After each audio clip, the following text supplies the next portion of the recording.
Spirituality can never not exist. We can become as material a species as we want. We can become as misguided, misdirected a species as we want. It's up to us. God's given us free will.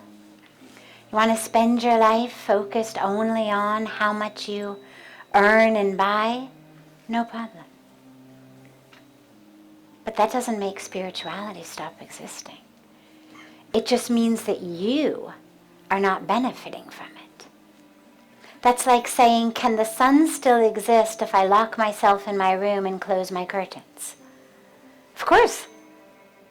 Doesn't impact the sun that you're sitting in your room with your curtains closed. It impacts you only. And so, spirituality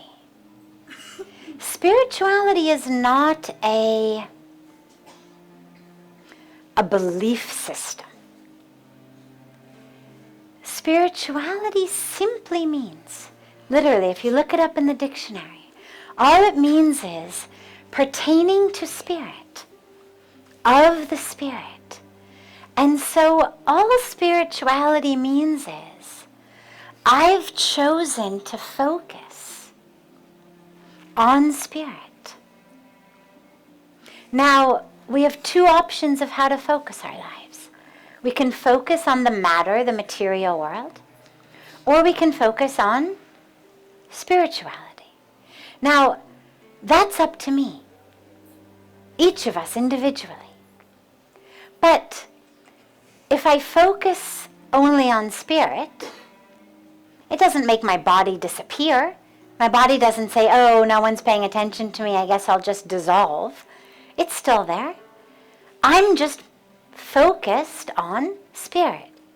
Similarly, if you focus only on the material world, spirit doesn't say, oh, well, I guess nobody wants a spirit anymore. Okay, forget it. The spirit is always there. The spirit, the soul, the essence, consciousness. This is the truth of what exists, of what is. That's the core truth. If you want to focus on it or not, entirely up to you. But it always exists. Now, so it's not about in our world. Can spirituality exist in our world with materialism? The real question is in my own mind. Because our world is made up of individuals. It's not that one day the wind blows in a more material sort of way and one day the wind blows in a spiritual way. It's not like when it rains you get wet, when it doesn't rain you don't get wet. It's not in the weather. It's in every single one of our individual choices. How are you going to focus? Are you going to focus on this physical body? How much I can make, how much I can get? What for me? Or are you going to focus on the spirit? Now, just because we focus on spirit doesn't mean that we don't do our jobs in the world. It doesn't mean that we have to renounce the world. It doesn't mean that we can't enjoy a holiday on the beach or in the mountains or a nice cup of tea or our families. Or people say sometimes, oh, if I'm going to be spiritual, does that mean I have to, give up everything? No. This world, this divine creation, the leaves on this beautiful vine behind us, the trees, this is sacred.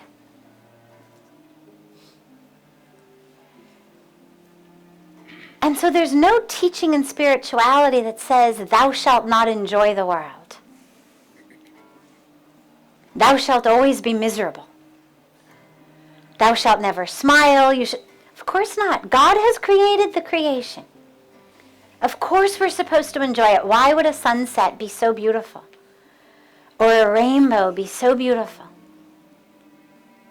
Or the sound of a bird be so beautiful if we weren't supposed to enjoy it?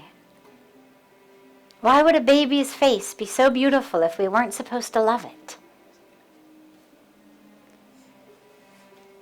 The dilemma comes when instead of taking joy and connection and fulfillment from that which exists in abundance in this natural world, when I start to believe that my joy is going to come from something that I'm going to manufacture, a title, a degree, a name on a door, prestige,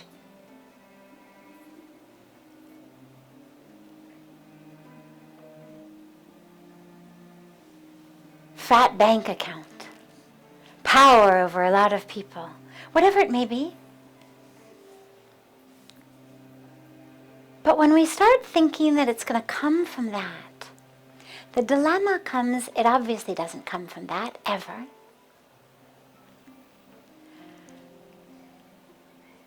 As long as happiness is an arm's length away, we'll never get there. And so the materialistic viewpoint, it's not that there's something wrong with matter. Matter is beautiful, right? I mean, sweater is beautiful, arm is beautiful.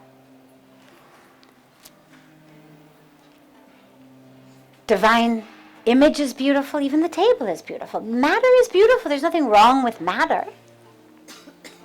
The problem with the materialistic viewpoint is through this matter I will find happiness. That's the only dilemma. Through this, through these clothes, through these jewels, through this money, through this house, through this car, I will find happiness. And not only does it waste our entire lives, but tragically it also prevents us from finding that happiness where it really exists, because you cannot be focused in two places simultaneously. And so either I'm looking to that material world, or I'm looking to the spiritual world. And so dedicating yourself to spirituality doesn't mean I won't have anything to do with matter. Doesn't mean I won't have clothes or jewels or money or a job or a house or a car. It means I'm not looking in those things for my happiness, for my peace, for my identity. I don't identify as that. Many of us identify materially, right? My body is in good shape. I'm beautiful, I'm handsome, I'm good. I have a well-paying job, I'm successful. Our whole identity is based on that. There's a great story of a brother and sister. And the brother became very, very wealthy. The sister was more simple. And the brother used to host these very fancy luncheons. And he would invite the who's who of society, meaning the wealthy people.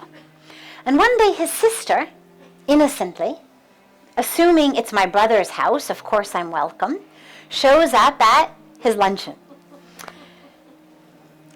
Well, the brother not only had become very wealthy, but also was very materialistic, was focused only on what you have, what you look like, what's your title, okay. So he sees his sister and he's very upset and he tells her, you do not belong here. Go away from here. He sends her away. So the sister, first she's very sad, but she was wise. So she goes out, she gets herself a very high-paying job, she makes a lot of money, buys a lot of nice things, Lo and behold, she finds herself with an invitation to her brother's luncheon. So she arrives, and she mingles with everybody, and they sit down to lunch. And the servants bring out the beautiful food on the golden platters.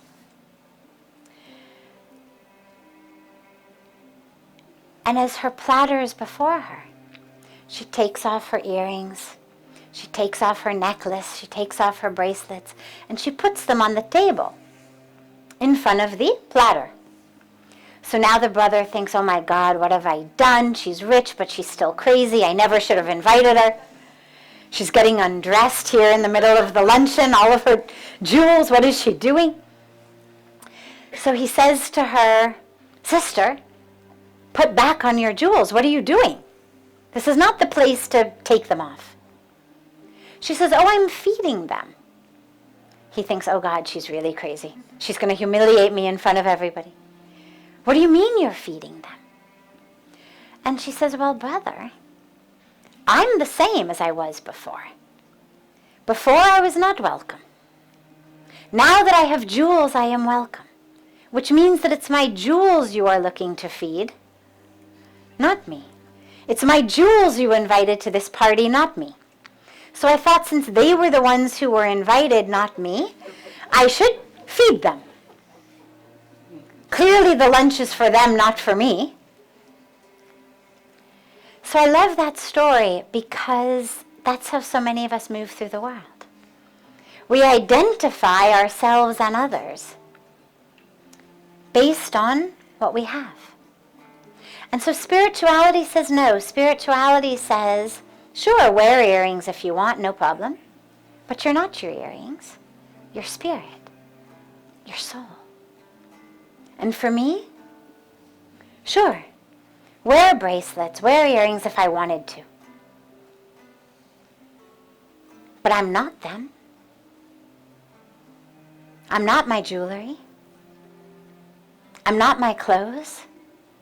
I'm not my house. I'm not my car. Have one, sure, no problem. Bhagwan Krishna lived in Dwarka, a city made of gold. The presence of the gold didn't diminish his divinity. So it's not that the material world is itself the problem. The problem is our focus on, our attention to the material world as that which is the answer. That's the problem. And so live in the material world, no problem. But keep your focus, your awareness, your identification on spirit.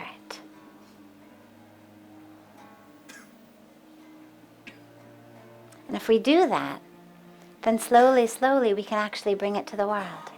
Because if I interact with you from a materialistic standpoint, and I look at you with a materialistic standpoint, I think, oh, his shawl, his pants, his this, his that, oh, either I like it or I don't like it, either way.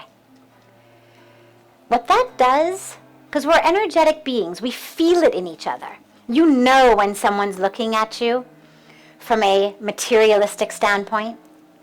Women especially, we feel it, but I think men probably do too. When you know when someone is looking at your body and not at your soul. You know someone's looking at your clothes, not your soul. You know it. So if somebody is looking at you like that, what does that do? It puts you back in the identification as body, as clothes. The minute someone looks at you and goes, what do? Suddenly you're in that body. You feel that. Maybe there's shyness, maybe there's shame, maybe there's pride. But either way, you've gone straight into the body based on how that person was interacting with you. Which means that as we move through the world, rooted in spirit, and committed to seeing others as spirit, we create the space for others. then to live as spirit. We stop sending people into body mentality,